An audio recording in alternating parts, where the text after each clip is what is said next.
Hello everybody and welcome back to the PMD podcast. This is once again your host, Maximilian Korsch, aka Bloodfencer, and with me is... Yo. Okay, your name is Yo now. Yeah, my name is Yo. You totally botched that introduction. I don't care. Everyone knows who this is. It's not gonna sound like me someone else one day. Unless it is. Well, you never know. I could have had a special guest other than you. Yeah, but then they would have been introduced third. Yeah, that's actually right. I'm a good host, so I would have introduced them, rather than throwing them to the lions.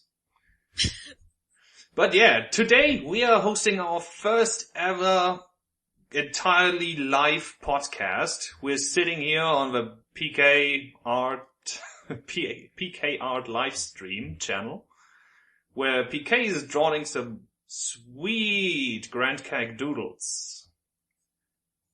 And we've got a bunch of people sitting in the chat and just being silly. I love LiveStream. So, first off, little bit of resuming what happened in these past few days. We had the great PMD group anniversary, and as is tradition, we had a big old April the 1st, April Fool's prank. Except the prank is that it was real. Except the prank is that it was real. And that's a tradition from last year. And some people didn't actually take that joke too well. No. What happened is PK and the others worked very hard on a very special Flash that was a total reboot of the PMD plot. And instead of being set in a world populated by Pokemon, we have Andro-Pokemon going to a high school. Actually, I really love it. There's a lot of work that went into that Flash. There are voiceovers, bunch of talented people, and well, also a couple of amateurs, but they did their best. Actually gave their voice to various characters. Among them even PK. That's true. I will never be able to not see you as Zaru anymore. The little bookworm. I need a better microphone. Yeah, you do. Maybe I should. This one's so bad. Maybe I should buy you one. Oh my gosh. Well, it's in the podcast budget. Yes, we have a budget. So. We have a budget now. And of course, together with that Mission 1 reboot, we also have a set of related April tasks. Like finding PK's stolen shoe. Some really weird stuff. And if you guys can't tell, I actually bought a new microphone. It's a Blue Yeti. It's beautiful. I love it. I keep hearing that's a good microphone. It is a very good microphone. It's got all these little dials for the microphone gain and actually to adjust the headphone volume. You can plug in your headphones into it. I didn't know that before.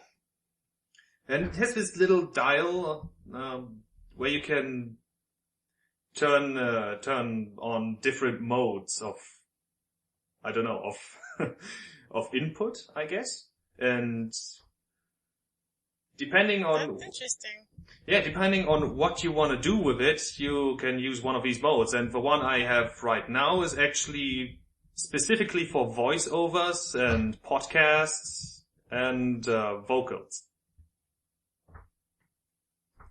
It's really interesting.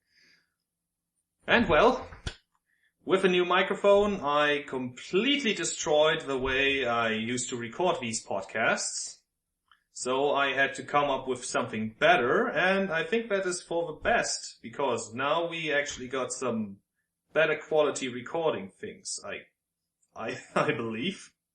I'm not sure yet. I will have to see in the after production. when I'm editing the stuff. So I guess we can kick this right off with the questions. Yeah. People in the chat, please hold back your questions for just a little bit. I'm going to go through the Tumblr questions first. It's not a whole lot. Blood, why are you the worst? I hate you, Rye. I hate you so much. That's terrible. You should feel bad. Yes, he should feel bad, because he spelled worst as worst. Yes, I totally caught that. Making a joke. Okay. A bad joke. A really bad joke. And a pun. And we all know how you love puns. Something like that. So what's the question? Anonymous asked, and it's not an offensive one at that. With Chill coming back in the picture, does that mean he will join the Rescuers team? Oh boy. That's a loaded question because, I mean, that's kind of a spoilery question, you know? So, I can say he will be approaching the Rescuers, and he will be finding out what happened with them because he's not been kept up to date on the Rescuer happenings, but, aside from that, I can't really say a whole lot. But you can look forward to more Chill in the immediate future. I probably should have kept on reading because this ask is a little bit longer than that. Is there more to it? Yeah, there's more to it. I'll read it. With what I've seen in the story, the Rescuer team is in a disorganized mess of sorts. If that's the case, would he take leadership of the Rescuers Guild, and what would become of Fresnel? He spelled Fresnel with an A. That's why I pronounced it like that. Yeah. Well, I have to say Chill will be himself. That means that if he sees something that isn't going quite how he thinks it should be going, he will be doing his best to fix that, and that's all I can say for now. He's going to be our hero in tight pants. I don't know about that. At least he ditched the silly glasses, shades. Yeah, thank goodness. And this... You know, I actually had kept those in the first, when I was illustrating the background scenes, and then I decided I hated them, so I removed them. And this ask still goes on. Given that Anana and Franel are on good terms, what would happen if Chill came back into the guild? Would he also affect how the Rescuers Guild will feel about Anana? Sorry if that makes no sense. No, it makes perfect sense. His opinions will be affecting a big chunk of the upcoming event and mission. So, I can't specify exactly about Anana, but I can say that his opinions will matter. Excellent. So, next up, Miss Fluffy Kitty asked. These are going to be 3 questions. Aside from the guild leaders, which NPC is your favorite and why? Oh, I don't know. That's tough. I like a lot of the NPCs because they each have a really interesting story on their own. Well, to be honest, I find that question really cruel. Because... It is! Because how do you make a mother choose between her children? I cannot do that. I can talk about some of my favorites, but it's hard to pick. I can never pick in regular circumstances either. Well, then let's just do that. Talk about your favorites. I'll talk about some that come to mind. I know everyone's gonna groan because it's obvious, but I really like Grand Keck. I have some cool things coming up that maybe people won't be able to appreciate right away, but I guess I enjoy what a despicable character he is, but people can still like him anyway. I don't know, it's really weird to write characters like that, but it's very fun. Yeah, he's really my type of anti-hero. Yeah, just doesn't give a crap about anything. He's gonna do what he wants. And I really like that as a trait. He's such a lovable bastard. Basically. Besides that, there are a lot. There's so many, I can't even pick any specific ones out right now. Well, which one I is... really like Lexi and Callahan, though. Callahan, of course. Yeah, because I guess they're both characters who have the same sort of, they're gonna do what they want thing going on, and I like that a lot. So, which is one of the more, now I forgot the word. I just said it. Exist. He's yelling to be let in. Oh my god, cats. I forgot the word I was looking for. Damn it. Well, which is one of the characters that is, that's not as much in the spotlight as others. One of the more, what's the word? One of the background characters. Let's just go with that. Which background character? Yeah, like, one of the NPCs that doesn't see as much time in the big spotlight. Sorry, I missed like the whole first part of the question thanks to my cat. Oh, god damn it, cats! I'm sorry! We just have to sabotage everything. I know. I think we'll just skip this then. Let's go to the next question from Miss Fluffy Kitty. Are there any holidays celebrated in Tao or any of the or in any of the city's villages? Yeah, there are lots of little minor celebrations. There's one coming, yeah, I guess Sorbet's birthday is now a holiday. He died for your sins! Basically, and, there's also the first, celebration carnival thing that hasn't happened yet, but that's, gonna come up. That's not like an annual thing or anything, but that was supposed to happen. Jasmine there's supposed to be a little celebration. Yeah, we still haven't had the flower festival, as I like to call it. It's not happened yet, but it's supposed to, so. So many interruptions. Yeah. There's also, there's some celebrations at Mount Trifecta with the 3 legendary birds who rule over that place. But that mostly has to do with how they think they're cool. And so, I guess it's like having a President's Day or something, except it's for, the birds, each of them. They have their own day. Actually, it's their own week. But, yeah, there are lots of like little minor celebrations. They're pretty regional. They have to do with an important, whatever Pokemon lives in the area. Merlot, her family used to run a celebration holiday sort of thing like a long time ago, but that doesn't happen anymore. I guess Merlot just doesn't care much about the outside world. Yeah, it doesn't. She doesn't. But yeah, there are lots of them. They're all over and they're different depending on the area. But really nice of you to mention Mount Trifecta, because the last question is, what can you tell us about Kiev and Handel? Well, Kiev and Handel are kind of fierce. They're not really like, Ovan, who's more of he doesn't really like fighting. He's not really into that. He's a lover, not a fighter. Basically. The other two are kind of harsh warriors. And, came from a long line of likewise. So, their personality will become relevant later, more things by them later, but they kind of rule the area in a harsh manner because life there is not easy.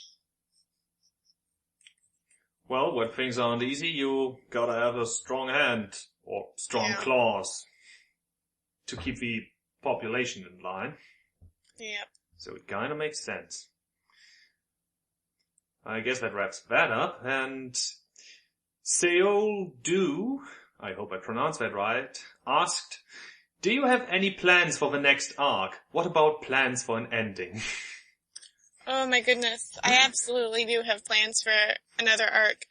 I'm not sure yet how many missions will be in the next arc. I know generally we have 5, but it might be 7 for the next arc, depending on how I split it up. Crazy numbers. Yeah, it has a lot to do with the things that'll be happening next arc. There's a whole bunch, and Pokemon X and Y will be coming out soon. So after I'm done annihilating those games, I have to pore over the Pokedex. I'm gonna have to figure out any new Pokemon that I can use, any new lore that I can incorporate in the overall story. So arc 3 is, I have the major ideas written down, but I can't really set anything in stone until we get to the ending of arc 2 and until X and Y have come out. And then I can start working in, stuff from the continent Vel, which is where a lot of the XY Pokemon are. I'll be able to start working those into the main story. So. I got a level with you for a second. I found, I was originally not going to ask this question because, to be honest, it seems kind of obvious that you do have plans and that everything is planned well ahead. But it's just such a cute question, I couldn't bring myself to skip it. Okay, then, Kitsuera asks, is there anything that you can tell us about Steel City? Oh my goodness, Steel City. Oh, we have so much coming up. Very, very, I know I've been saying this for a long time, for months. Yeah, Steel City coming up soon. Yes. But Mission 9 is what you can look forward to if you're looking forward to learning about Steel City. We have a frontal story that's been completed for a while, written by Linian. And, I have to start illustrating it soon. But it's a complete story. Frenel's got his own story going on. You'll get to learn more about him before he left Steel City. We have a story about Jules that's been mostly completed, that is really, it's about recent times. And then Mission 9 is very, I can't talk about it, but it starts to bring up, some, I guess, things are gonna start getting weird if you like Steel City. So, and also if you like Frenel, you're gonna like Mission 9. So, I can't say a whole lot about it, but it's gonna be intense. Alright. Little drinking game for our viewers. Every time PK says she can't talk about something, take a shot. Sorry. It's something you get used to when you're talking to PK. It sucks because I want to talk about everything, but, I don't want to spoil. You want to talk, but you can't, because it ruins things. It destroys the tension. Okay, next question, and I really love the name of a person who asked this. Water asked. This is a silly, unimportant question, but having found that the Keck family have a surname, and that Lexi does too, assuming Epoch is his surname, I can't help but wonder if all the characters have surnames, or if it's just the older, more tradition families that do. Could you maybe elaborate on that a bit? It depends on the family. Lexi only has a surname because he came from a place, so he just used that as his surname. He came from a place where there are a bunch of EVs, and there are a bunch of evolutions, and it was their little village, and that was the place that they lived at, so that was just the name. Is you came from that place, that would be the last name, the surname you identified with. But, for instance, PK and Devonshire came from old families who were invested in the thing they were doing, so they had surnames that were, founded in something, not just, we came from this place. So, it depends. It depends on where you came from, if your family was important or not, or if you came from a big village or something. I guess, if you were a Pokemon, who had a team now who had been living in Tao for the past 3 generations, your surname might be Tao, because that's just what people would know you by. So it really depends. You don't have to have one. No one has to have one, but some of the bigger families do. There's also this old European tradition where people just gave themselves the surname of their occupation. Yeah. Like, There's also that. Like Baker. Baker is a surname. Oh, I see people talking about Devonshire's surname, and his middle name is Shire. It's Devonshire. What's his surname? How do you say it? Jeez. I think it's Kruller. Was that right? Yes? Yeah, I think it's Kruller. Devonshire Kruller. Kruller? Yeah, like the pastry. Ah, the pastry. So he's entirely named after the pastry. Basically. Anonymous asked, who made the decision to rename Mike to Matt?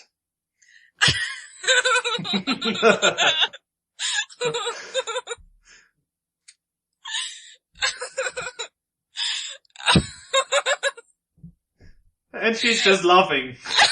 This is brilliant. I'm sorry. I believe you mean Matt.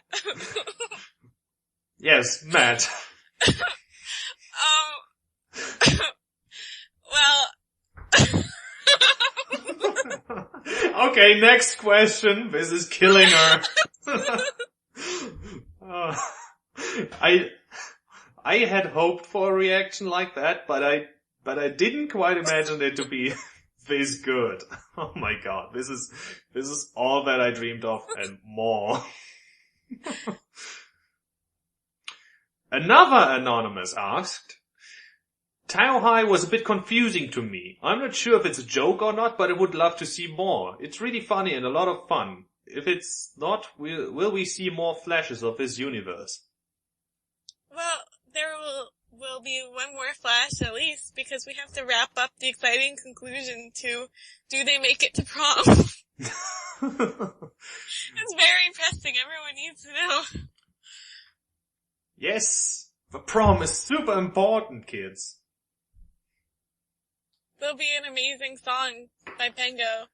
Oh my god. It will be a fantastic, tiny remix of Don't You Forget About Me. Will everyone break out into song? Will it be a Tao High School musical? Fantastic. No. Aww. I wish. So, no big musical number from all the characters. No. Maybe later. Maybe later. That's amazing. And we've got another anonymous who asked, why does Franel continue to stay in the Rescuers Guild, especially who Mike, one of the original founders, just dumped it on him? That's a great question. It's because Franel kind of hates to abandon responsibility, even if, it really isn't something he should keep doing, and any regular Pokemon in their right mind would have left. But Franel has some weird issues about wanting to do things that he, I guess, his story will help explain this a little. Yeah, he values responsibility, like Polarity has said in the chat. He wants to do the correct thing because he had some kind of messed up issues with leaders in, Steel City. So, even though it would be great if he just left and he would love to do that, he doesn't feel like that's the thing he should be doing. So, he, I guess, feels like he owes it to himself to at least complete this, even if he's not doing the best job in the world. So at least he's a reliable fellow. Yeah, he's reliable, even if he sucks at it right now. He'll get better, especially if no one else is around to do the job for him, and he just has to keep doing it. Yep, he is trudging through it. It'll be like his own little eternal hell. Stuck That's in the Rescuers Guild. stuck in a perpetual state of doing paperwork and sending people on rescue missions and cleaning up houses and stuff like that. Oh boy. And he will never play his ukulele again. Ukulele? However you pronounce it in English. Yeah, it's just ukulele. Muina asked, question for PK, what is the inspiration for thought process behind all those different awards for missions? Thought process behind what? The awards. Awards. Oh, the awards? Yeah. I don't know which one in particular they're talking about. Just the missions or the tasks or? Just for missions, yeah. Oh, the medals? Yeah. Oh, okay. Well, when we're reading over the missions and we're judging, ones that we think, wow, this is a really unique entry, or wow, this really stuck out to me, we make a little note and then we turn it into a funny little award. Because, sometimes they're like really good entries and, they're not gonna win because they don't meet some criteria or this or that. And we still want to acknowledge that they did like a really cool job, or they did something funny, or they made something really sad. And so we make a little award to give them, if they're not talking about the awards and they're talking about like the artifacts, that has to do with like, the circumstance of the mission. No, So. it was the awards, don't worry. Oh, was it? Yeah, it was the awards. Okay, cool. So, sometimes the wording's a little ambiguous, so. Yeah, so basically awards are like little achievements, just better because they are funny. Yeah, it's like, we want to give people acknowledgement without being able to say, you win this mission, because it's not always about winning, it's about you make an interesting or exciting story. Exactly. So, Gauntlet Spirit asked, what happened to PK's engagement ring? She got rid of it in a discreet manner. She got It rid of it probably in a won't be discreet brought manner. up for a while. She just threw it away. Dumped it in the Something like trash. Something like that. Something. Put it in a spot where it won't be found. Especially since they're in the past.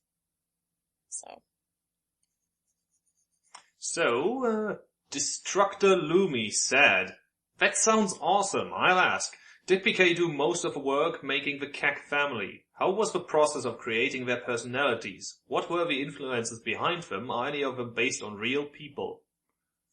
What was the first question again? Yeah, let's do this one by one. Did PK do the most work making the CAC family? Most of the work. PK as in me? Yes, you. Okay. See, that confused me. That's... Yeah. They are asking if you did most of the work in creating the characters. Okay. Yeah, okay. I did actually. I don't think anyone else had much of a hand in the characters at all. There was, I guess the first time she actually showed up and did anything useful was Enrico's story, which was, Resignation. And he wrote her as I imagined her anyway, so you could say he helped there, but really, I've always kind of been directing how she would act, and it was very difficult to, I guess, get to the point where, I figured out what bad traits each of them had, because they all need to be there for a reason. You can't just have someone randomly do mean things. It's kind of dumb. So, that was that for PK. Anana was really difficult to develop. She has a lot of, complex layers to her that took me over a year to work out, and those are still gonna be revealed yet. Especially with chapter 2 of complementaries, which, instead of being mostly from PK's side of the story, will start to cover Anana's side of the story and, her childhood. So... Will that also cover the part where she turns yellow? It will. Yes. Excellent.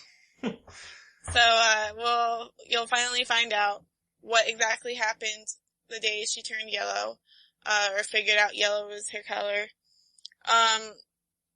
You will find out, why she started wearing her little flower. You'll find out, I don't particularly want to say everything about what you'll find out, but, you'll get to learn more about her and what makes her tick. Interesting. And, yeah. So, that I'm really looking forward to.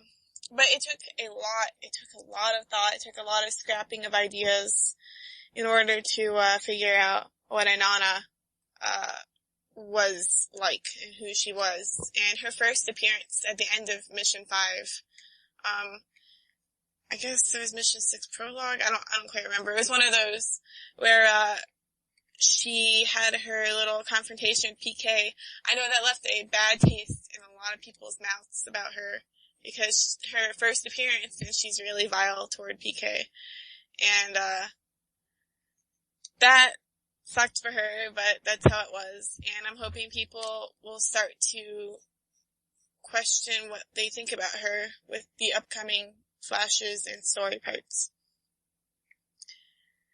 And, besides her, she was originally a little different than that. But, Grand Keck had just a tremendous change from my first conception of how he was gonna be, and his first drawing is just terrible. It's so bad. I can probably pull it up later, maybe. But, it's not what oh my god, I just pulled it up. It's really bad. And he was originally gonna be shiny because I didn't know how to differentiate Kecleons at the time. So, his outfit's really stupid. Oh my. But, yeah, all I knew was I need a Kecleon for the past, and he's more business-like, entrepreneur-like. And, oh my god, people really want to see what goes Yeah, they on. do. I don't want to bring it over, it's so bad. This is like 2 years ago or something. No, it was like a year and a half ago. Oh god, okay. Oh, it's so bad, Phil. Show us, show us, show us, show us, show us. Look, he had a top hat. Oh my god. Oh my god, that's adorable. It's so bad. I can't. A top hat and he's got a little bow tie. And here was the next, conception of him a year later, 6 months before he appeared in The Flash. I think. No, it was 4 months before he was in The Flash. So there was quite a change. There's quite a change, yeah. Yeah, I kept him green. I got away from the stupid blue stripe because I didn't want any more shinies, especially if Brooke was gonna be a shiny. And, Hacksaws have a large neck, but anyway, and I'll take this little moment. Oh, sorry. Sorry, he went from like, a yellow green to more of like a blue green. Ah. And his face shape got more distinct. But he didn't used to look like the same at all.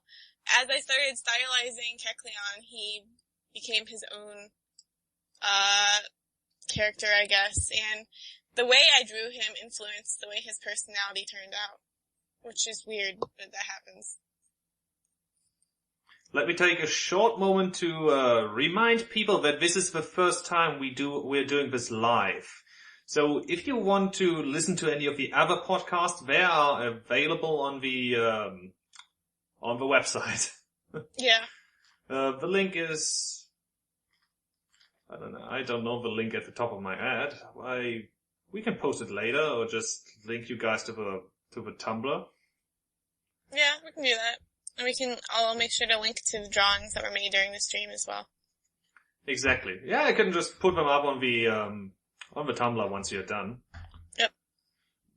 Or rather, I'll do it sometime tomorrow because after this I'll have to go to sleep immediately. So yeah, that was PK, Anana, and Grand Keg. Tell us a little more about the process behind the other Kecleons. I'm still in the process of developing some of the other ones. Not Agave and Cherry, or Agave. Those ones are pretty well defined in my head, and more of their personality will be revealed with more of Anana's, complimentary chapter part. But, aside from them, I'm still working on developing Stalak and Percy, Peach, and Topo a little. I have a good idea about how light she is.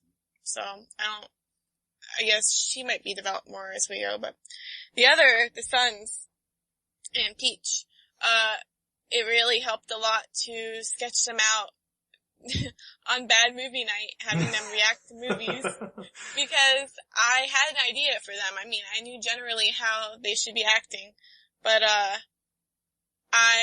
it helped to have a context and something for them to make, remarks about and whatnot. But, developing them is, I can't actually say a whole lot about this.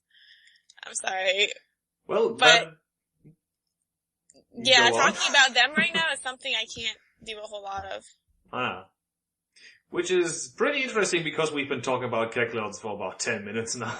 I know, but them in particular. Well, let's quickly go to the last part of that question. By the way, this is the last question that got sent to us, and I'm really disappointed in you guys because I expected more participation. But don't worry, people in the chat will make up for it. Yeah, so we'll wrap this up, and then you people in the chat will finally have your turn. So, last part was, what were the influences behind them? Are any of them based on real people? And, yeah, the answer is, I can't make up a character that isn't based on someone in some form. That's how I'm able to make them more believable anyway, is I think about real people I've dealt with and interacted with, or I think about my own reactions to situations and how I felt in different, encounters, and that's how a lot of these characters, get formed. Not just PK and Anana, etc., but every character has some shard of someone else, or someone I know, or even myself, because that's what I know, is I know things I've felt, things I've dealt with other people, and, I can make up some things, because I have an imagination where I can make things to see if they're believable or not, but, PK she definitely started out as a sort of hyperbole of myself, because that was what I knew how to do. And, she's, of course, become her own character since then, definitely. She does a lot of things I would never do. She's like, I guess who I wish I could be. But, yeah, they've definitely got some basis in people I know, or even parts of myself. Anana, especially, she is she's got so much to her. My own sister, it has a ton of just weird things I don't know how to deal with. So I tried to work in their weird sister dynamic into this, because my own, dynamic with my own sister is just, and yeah, Typhor said that PK in the PMD universe seems bratty and rude, but then said that I'm neither of those.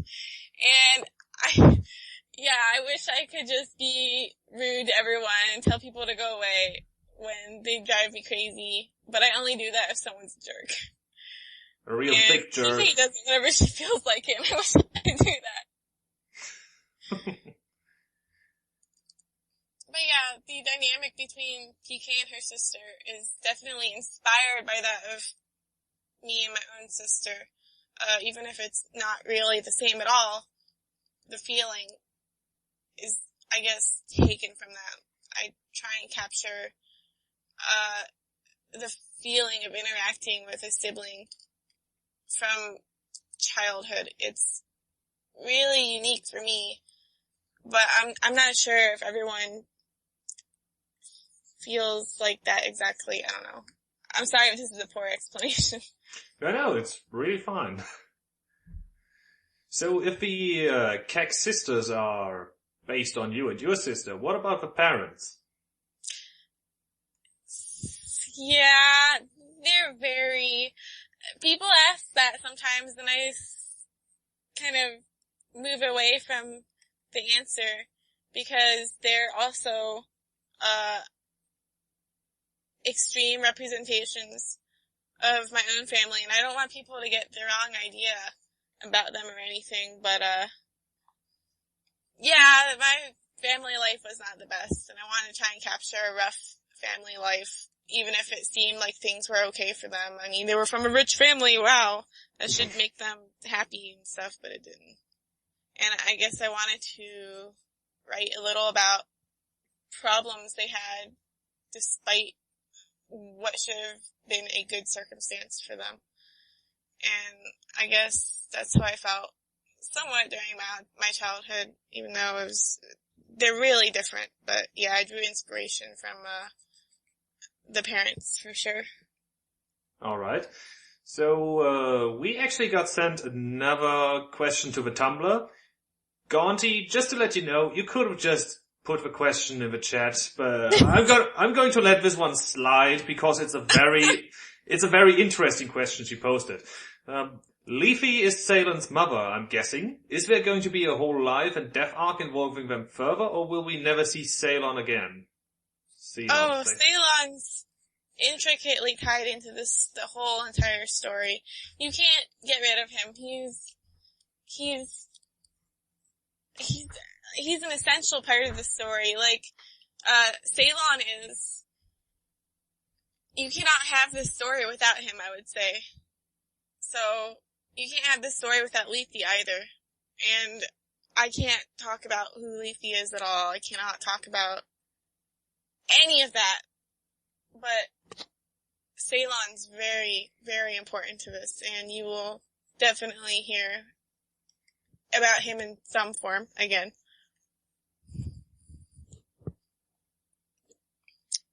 Aside from that, I guess that's everyone's questions from the Tumblr. Yep, that seems to be it. So it is time for the viewer participation. Ask us stuff. Oh, if you write personalities by referencing real people, how about the Celebi? I guess they mean Jasmine? Jasmine? Oh my goodness. Jasmine is kind of based on my best friend from when I was a kid. She was such a ditz, but she was really smart. Oh, it's so adorable. Yeah, and she talked really just fast and ditzy and cute, and I actually have another person based on my best friend, not the same way, her other traits, her not, like, ditzy, bouncy, cute traits. And that would be, Louise, the Gloom. And she doesn't show up a whole lot, so. But yeah, Jasmine is based on someone. Zurora Loves Cookies said, will you make a contract with me and become a magical girl? No thank you. Alright, let's pick another one. Oh my god, these things are just moving so fast now. You can ask for. Procon 8. How does technological advancement work in PMDE world? Steel City has a 21st century feel to it, while Tower has like an 18th to 19th century vibe. Technology works depending on the area. Steel City is kind of xenophobic, so they don't really let their technology escape. This isn't true everywhere though, because El Mamola has some technology from Steel City. They have like lights and like some machinery and stuff doing some jobs for them, but they shouldn't. It's not supposed to be allowed. But it depends highly on the area, on Pokemon who are working to advance different things in their fields. There's a whole different branch of technology on the continent Vel, which is more focused on natural and sort of biological, I guess, upgrades to life. So instead of dealing more with mechanical things, they deal with, I guess I'll put it this way. Instead of making something like a Porygon, they would make something like a cast form. Ah. Alright. So, oh my god, people have been asking a lot again. That's good. No, I'm losing all the questions. So, I'm sorry Goman asked, what color is your eyes? Ah, fuck. What is Mine grammar? in particular? Yes, what color are your eyes? They're just green. They're green. Oh wow, Very boring color. No, I find green actually very beautiful. If I found green beautiful, then PK would be green. Ah. So you would rather have purple eyes, eh? I guess purple eyes would be cool, maybe. That question also went to me. So, my eyes are, technically they're blue, but I have this weird effect going on. There's like a little rugged edge ripple effect going on in a ring, and inside that, around the pupil, I have this grayish green color. It's really weird. So, Lady Firoon. Will you make a story about Callahan sometime soon, like about his life or adventures with PK? With DK? Yeah, actually. There's, one of the next, dojins is supposed to be about Callahan and DK. So. Also, you can find, a selection of stories about Callahan's old life on, Malt's DeviantArt account. Right? Yeah, he has some, I think they're incomplete, but it's some little snippets about Callahan on. I do remember there's a continued story about Callahan and one of his former girlfriends, when he was still interested in that sort of thing. What is Nana's middle name? Nanab. Nanab. N-A-B. Alright. I would like to know if there are any plans for Chill's father, since we only saw a bit of him in Mission 4. He's not high on the priority list, because he's kind of a deadbeat dad and a jerk. So, if he came back, it would be as a sort of antagonist. But, maybe. I don't know, it depends. I don't have, intense plans for that, because I have to figure out what we're doing with Chill first, which I have a very good idea about, but as far as Arc 3 is concerned, I'm not sure of Chill's role yet, because I have to figure out what's going on with, XY stuff first. Alright, I'm looking for more questions, but people have just been going crazy about your eye color.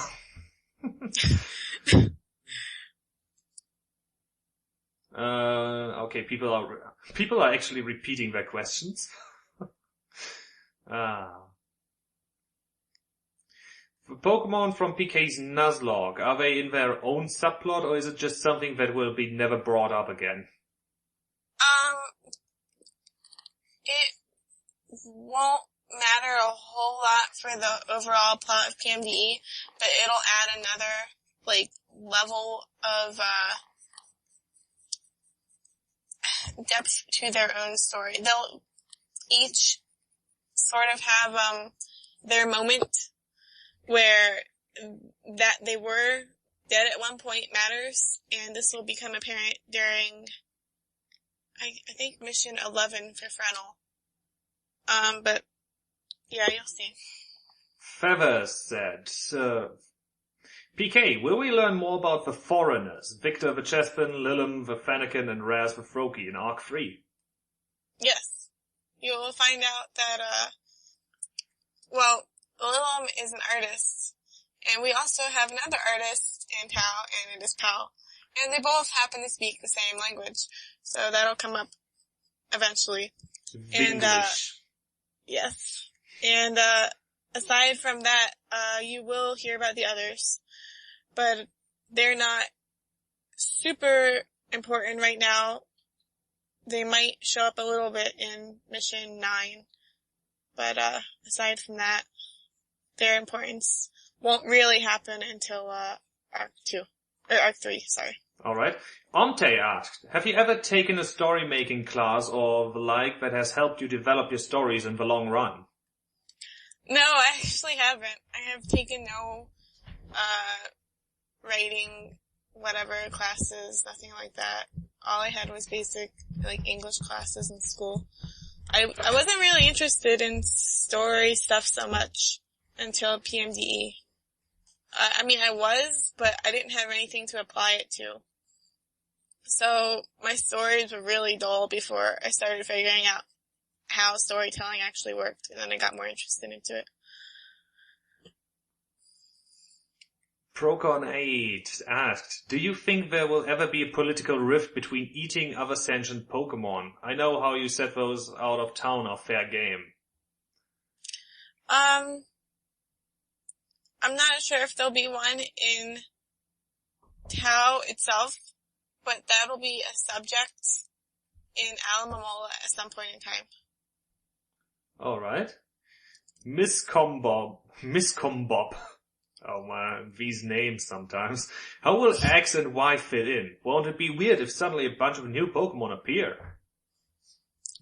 X and Y will fit in pretty easily because, for a while, for a few months in PMDE time, Pokemon from Vel have not been able to arrive safely. So it makes sense that they would not have appeared in the time that, Mission 1 through 10 have been going on. Alright.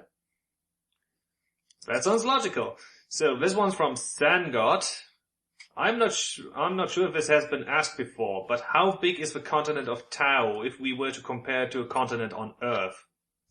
Oh, that's really hard. I'm not sure I can do a good comparison like that. Let me bring up the map and I will draw the real size of, let's see. Okay, while you're... Tau world map. Yeah, go ahead and ask. While you're bringing that up, Trader Red wants to know, the new Mewtwo, will you bring him into the story? There's no real way to answer this without giving away what we're doing, so I'll just let you know that we want to use every Pokemon in some way. Every Pokemon. You heard it. That. Righty, he asked. PK, will B-Baller 1 become a permanent NPC in PMDE? The answer is no. There you have it.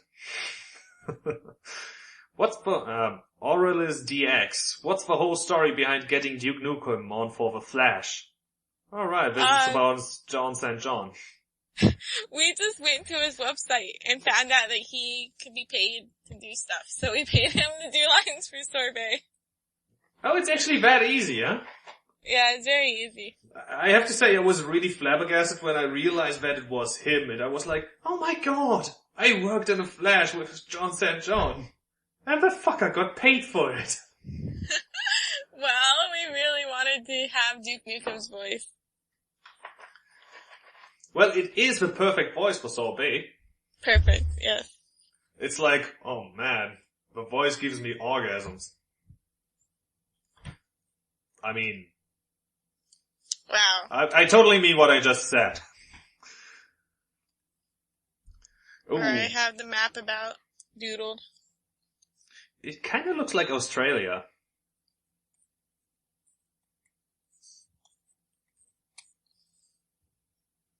Oh right, the Barrens. Yes, this is not anywhere you'd want to live.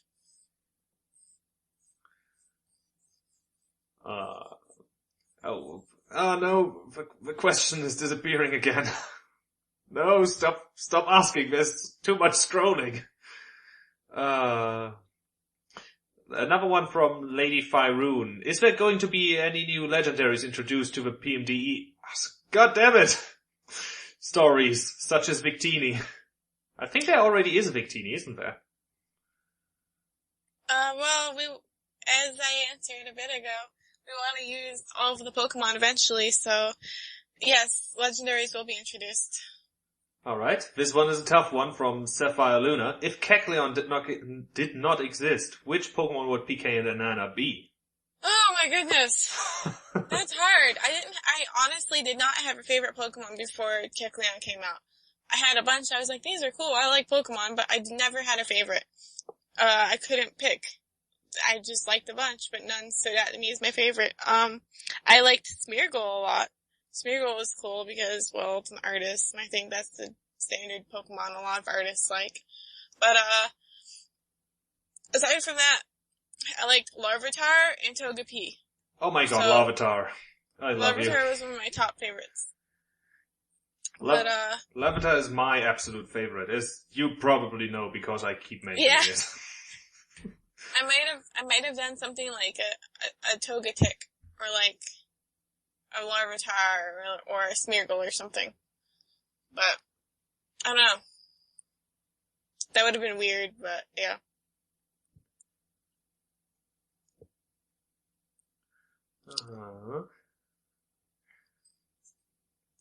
My Triforce. Barrens, does that mean desert? In this case, no, it doesn't mean desert. It means this land will poison you. Oh. And you die. It's actually a poisonous landscape. Wow. Yeah. That's really terrible. It's not a place that you can live if you don't want to get sick and die. So, some of these comments. Some place you don't want to live? Yep, sounds like Australia. Yeah, poison types may be able to go there, but they would not be feeling good even though it's a poisonous place. This is poisonous to all Pokemon. Alright. Oh yeah, people, if I happen to skip your questions, please don't take it personally because I can't keep up with all of them and I don't have the time to just copy and paste them somewhere because you just keep adding them. Also, that's not where the artifacts from Castle Drakluga are from, but that's a very good guess because they're a similar type of poison. Ah, alright. What is the current season in Tao? Is it still summer? Well, summer only just started, didn't it? I think, what is this season? Well, I think it's in summer, yeah. Well, we had the forced winter because of Sorbet, then everything got warm again and we had summer and then Callahan just made it worse. And I think in plot time only a couple of weeks happened since the whole time shenanigans started. Yeah, it's been something like 3 weeks. Almost. Or no, about almost 4 weeks, yeah. Alright. Kaz Luna wants to know, will the Barons have an effect on Tau Village later on, or will it stay unknown? It'll not have a direct effect on Tau. You'll get to see why the Barons exist at some point in the story. You'll directly get to experience why the Barons exist later in Arc 3. Alright. Christine wants to know, ghost types can die, can't they? Ghost types can die.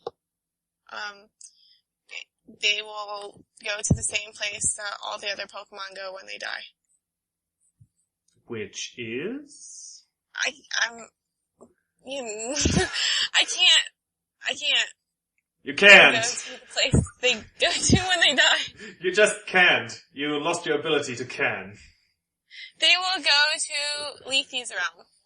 Ooh, alright. So we just learned a little bit about Leafy.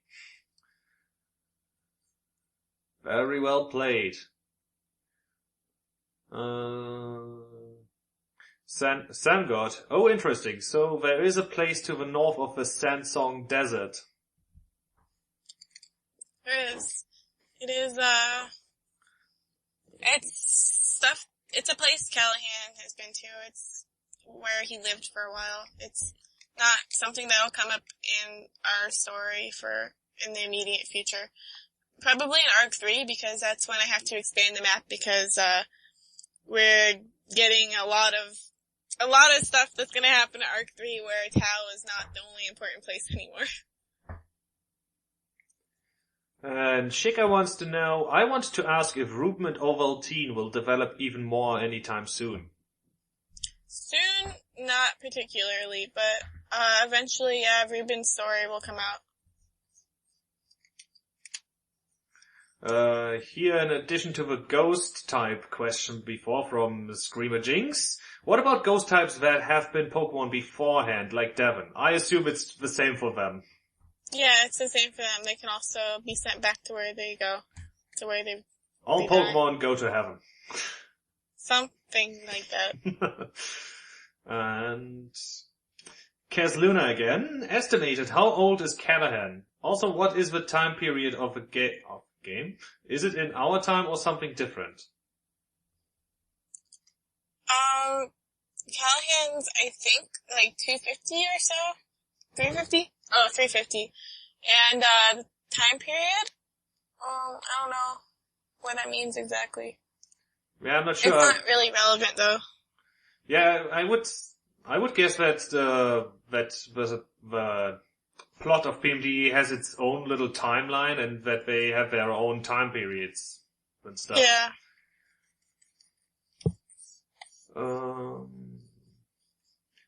Tazon Ray. Did something go wrong with the Moon Tribe since the first Future and Old Tau? Sadly, something did happen, yes. Ah. That'll be elaborated upon soon. So we will also know more about the tribe. You will, yeah. Well, that was actually to be expected, I guess. August Tellers. PK, beyond the Orvan and Kiev and Handel, have other NPCs speak in other foreign languages? Remedy speaks Japangese, and so does Callahan. And so does Nibble. And of course we've got Smirgle and, what was Fennekin again? Well? Yeah, who speak Vinglish. That was that was Traitor Rat again. Mission 1 reboot, was it just for LOLs, or will it actually connect to PMD Realm later on? It will connect. I know no one thinks that I know no one thought it would, but, I mean, it wasn't just for no reason. It's not random. It's connected, like everything else.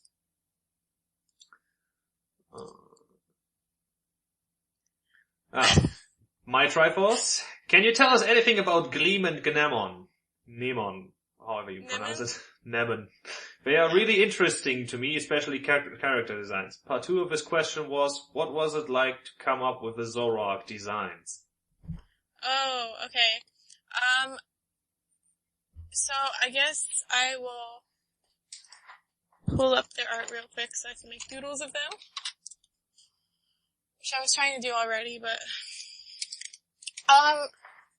well, they were really close when they were alive. Gleam and Nemon were important for their tribe. Gleam was like an empath, and he could sort of read the emotions and feed on the emotions of, other Pokemon. He didn't have a mouth, so that was the way he ate. And, he could also use this to, I guess, give energy to other Pokemon. So he thought he would be able to help Jasmine out because that was one of his talents. He thought he could impart his own energy to her, but it didn't work. He couldn't do it, and that was really baffling because it always worked before. And, so, that was sort of how his role, fit into the whole Jasmine thing, why he tried to help, or why he thought he could help. Oh my god. Sorry to interrupt you, but I just had a miniature heart attack. The recording thing I used minimized itself and completely disappeared for a second, so I thought all the recording had been lost. Oh, that would have been very sad. That would have been really sad, and oh. So, what were you going to say? Anyway, so that's how Gleam fit into the role he played during the Jasmine trying to heal her thing. And Nemen is not, she doesn't really have the same really awesome healing sort of ability, but she's able to sort of sense the feelings of others, not just feed off of it, but really get close. Even though she can't see, she's really good at detecting them. I would okay, cool. I would really like to expand upon them in a little short story soon, so I don't want to totally spoil their interactions. But, so the second part of the question had to do with their design. Yes. And, designing them was really fun. I had very specific things I kept in mind while designing each of them. And from the very beginning, back in 2011, I knew that designing them was going to be fun, but I wasn't good enough to do it at the time because I knew I'd be able to play around with their hair. And that's a really big tool in making each of the silhouettes different. And they just have so much hair all over, like their shoulder pads, on their head. They have the beads. There is a lot of potential for playing around with them. And I see a question about asking if all of the Zoroarks from the tribe have special abilities. And, no, they don't always. But if they do have some sort of neat little ability, it's because they sacrificed something and they got something in exchange. So, in giving up his mouth, he got something which he could still eat with, but, it also helped him out in another way. So it's kind of, it's equivalent exchange sort of thing. You get some other means of doing the thing you lost. Well, that's actually a really interesting concept. So, picking another question, which is going to be really hard because people have been very busy.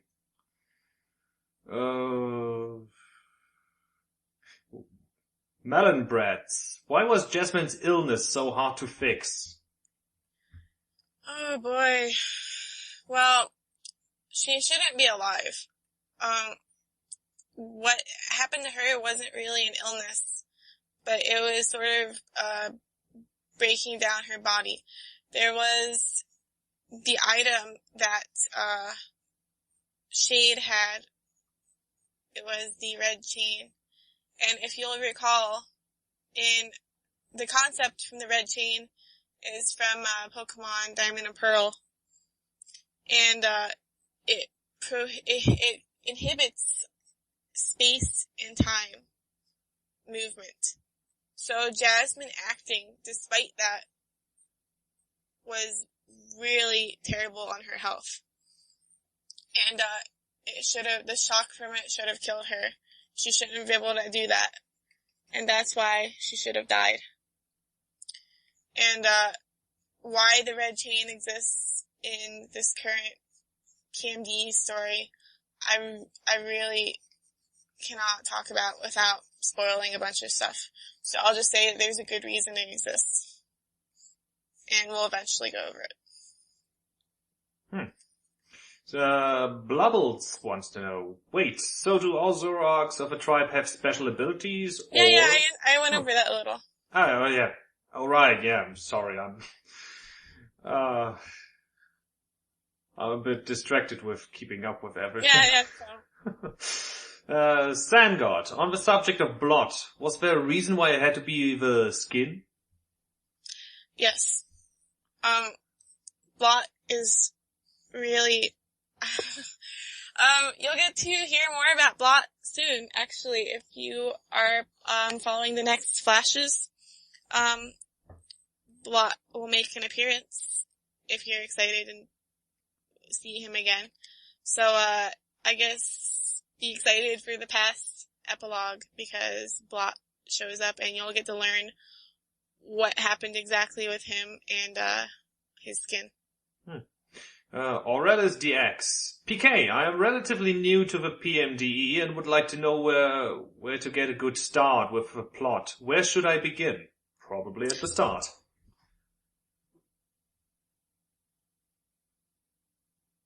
You still there? PK, I can't hear you.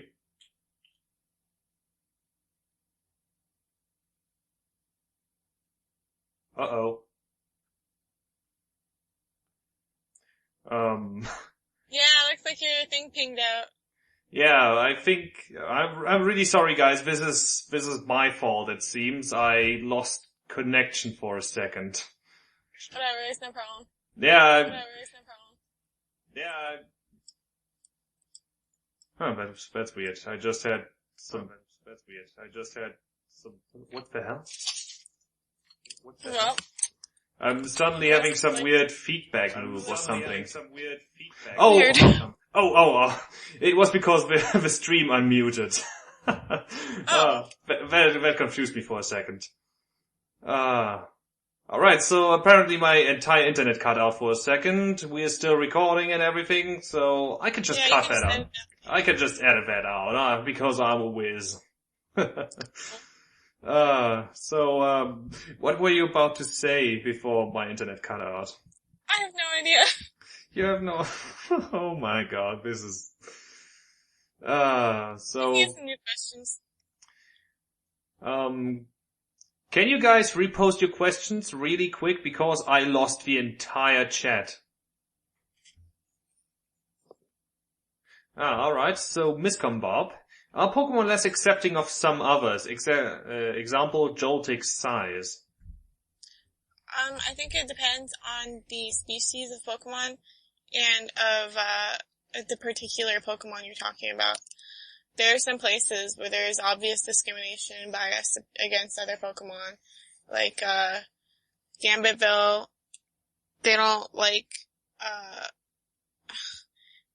they sort of have a thing about treating Miltank and Tauros like crap, and in other places like Steel City, if you're a foreigner and you're let in and you're not one of the types that they normally see, they'll talk about you behind your back and etc. It just really depends on the area, but yeah, there's discrimination and bias everywhere. It just comes in different forms. This one's from Guinea Pig Dan. PK, have you thought about doing something Digimon related? I don't have time. Like, I barely have time for my own stuff, so. Okay, that actually takes care of his second question as well. Lumileaf. Is there some connection with Czech's Bowtie Jam and Devonshires? There is. I'm not at liberty to say what it is, though. Of course you're not. I'm sorry, but it would give away something really cool about after Mission 10.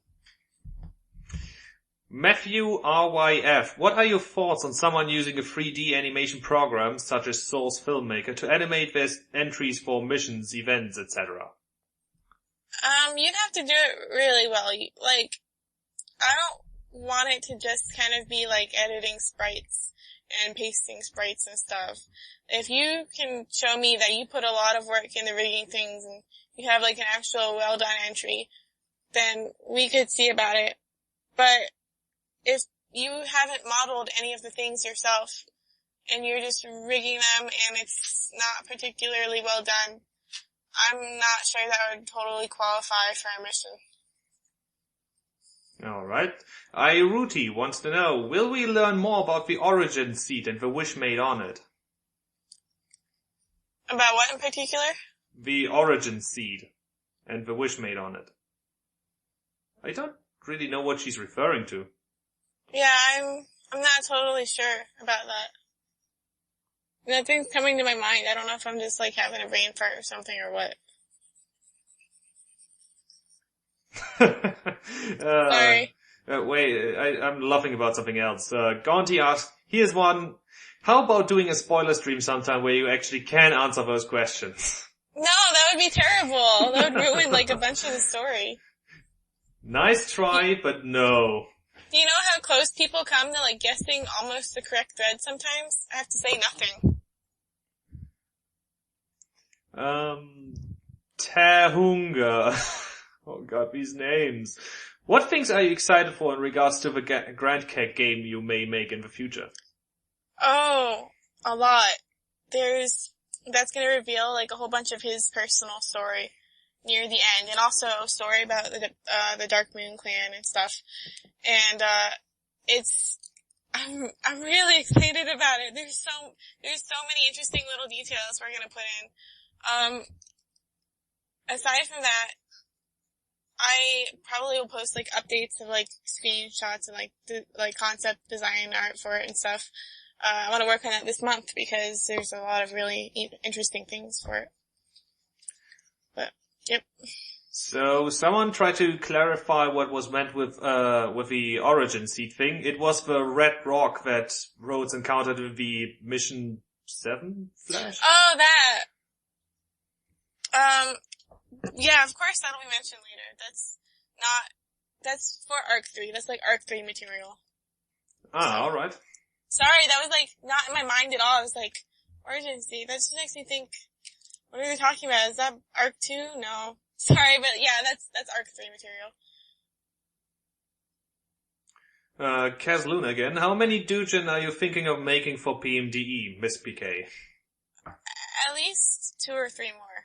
At least 2 or 3 more, alright. Yeah. Her that draw. Oh, sorry. Oh, sorry. No, keep going. You wanted to say something. I still have a Shroomsworth one to make, a side one to make with Callahan and Grand Keck, and then one to make with Till and Mike. Ah, excellent. Her that draws. Is there a reason why Chax is mute? Well, of course there's a reason. There's a reason, so he's mute. Doesn't mean we get to know the reason. Sorry. But there probably is a reason. I mean, nothing happens without reason. Blubbles. Will your old Hard Gold Nuzlocke fit into the PMD plot more in the future? Yes. Not a real lot, but immediately in the final story, you'll see some, of the Heart Gold, Nuzlocke sort of ending, working its way into a mindset of one of the characters. Here's Clockwork Andy with a paraphrasation of another question from Guinea Pig Dan. How would you feel if Satoshi Tajiri said he was interested in your work? I can't consider questions like that because they're so unrealistic. Like, I hear it and I go, yeah, that wouldn't happen. Like, that just wouldn't happen. And I can't even process it. I'm sorry to be very, I guess, I don't even know. It's just impossible things can't really enter my mind. Okay, moving on. Shelly Shells. Are there any other clans we should know about? Nothing that's particularly important. There won't be clans exactly, but there are cults that will be mentioned very soon. So, those will be important. But they're not really a clan. Alright. Fluffy Kitty 69. PK, when will Naki and the Black Market Trio come in the main story? And if she says soon, how soon? It is soon. It is soon! It's as soon as the Steel City stuff. Alright. Do you ever have trouble coming up with missions? This one was from Ark Luden. No, we at first had a little bit of trouble because we wanted to make them interesting. Past mission 1, I was like, we need to make some interesting side missions too, and we kind of had a little bit of trouble, like, how do we work this into the story? So we just ended up making stuff up, and that's turned out to be the exact correct approach, so. Lumeleaf, does Perry and Mickle... do Perry and Mickle share some sort of history background like Mickle and Brooke? Sort of. Perry is more of a hired hand, but he feels loyalty toward Mikkel. You'll find it doesn't register the other way. It's not mutual, but yeah, they do have a little bit of a history. This one's from Matthew RYF. How will you work the Magna Gates from the new PMD game into the story? My guess is not at all. Yeah, I heard the new one doesn't have a very good story, yet. From everyone who's played it, I've not heard good things about the story itself, and I don't feel like they do interesting things with the Pokemon at all. And that's really boring and a shame. So I'm just gonna keep continuing on my own path. I apologize in advance for reading this question from HibiWiki. Will these so-called colds involve cryogonal? Next question. Valish, will Sobe come back? Yes. Okay, this one has to be a joke, because Koskin asks, what does PK stand for? Payapa Kiwi. Trusty, what are your thoughts on the new Mystery Dungeon game? Did it give you any ideas? I really haven't had any ideas from it. I've been kind of bored by it. Hold on, I have to say hi to Rico live real quick. Alright. Hi. There, I'm done. Oh my god. This one's from Kaz Luna. Odd question, even though in the Pokédex it says a Cubone cries for its dead mother. Will we discover what happened to Jax's parents? It depends heavily on what we do with Jax's, he's got an important thing going on, but it depends on how we display that, I guess, and how it shows up in the story. Alright. Here's one from... No, wait. Strasser, Blood. Ask her if she's always drawn with lines. I got told it was so strange when I was little, but I can't draw any other way. What? Lines? Ask her if she's always drawn with lines. Everyone draws with lines. Yeah, this is... That's what? what drawing is. What do you think of the new Mewtwo lookalike? This one's again from Guinea Pig Dan. I thought it looked really stupid when I could only see the poster, which was partially covered and stuff. It just looked like there was just a head handle and that was Mewtwo and they moved the tail, but it looks a lot better, now that I can actually see the rest of it and I can see what the limbs look like. I'm actually really fond of the gameplay, stuff they showed. And apparently there has been another accidental reveal where they showed what seems to be a Voltorb in the shape of a cube. Shut up! I really hope that one is fake, because I don't want... No, it's just a fake, funny, stupid thing. I love it, though. It's really funny. Oh, Volt Cube. That would have been... Oh my god. Trosdy, how long will... God damn it, stop moving questions. How long will PMDE last? Approximately, of course. It should last, well, it would last until we close it, but, it depends, like, Arc 2 should be wrapping up next year, like around January or February or something. After that, it depends on how long we suspect Arc 3 will go on for, and I don't want to close it anytime soon, and if we have more good ideas, we'll make it keep going. It'll just depend on what I'm doing in my life at the time too. So. Alright guys, we're going to have to wrap this up soon, so I'm going to ask 3 more questions. You better make your questions good, or else they won't get picked. 3 more questions and then we'll stop. So, actually this one's a pretty good one. Again from Tehunga. Those names. What do you wish to see in Gen 6? Oh, God, no, why did that move so fast? I don't know. I just want to see more thoughtful designs. If there's I don't know. If I get more thoughtful designs from the Pokemon team that I can use to make really cool story things happen, that's what'll make me happy. That's all. That's all. Alright.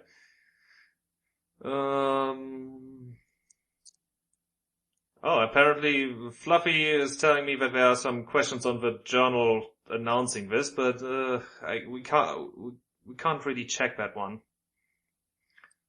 Oh my god. I have a minor malfunction here. Oh my god, why? Oh, what happened with that big accident in Steel City and how long ago was it?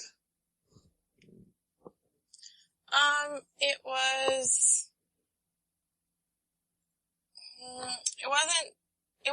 probably over a month ago in times of, yeah, I think it was over a month ago, maybe a couple months ago. That's about how long the accident was from Mission 8 to right now. Oh yeah, this one is the last one, everyone, and it's from my Triforce. When will we get to find out where the heck Candy went? Oh, you'll get to find that out at Mission 9. And that's it. I thank you all for joining us for the first ever PMD livecast, as I like to call it. I really enjoyed you guys and your questions.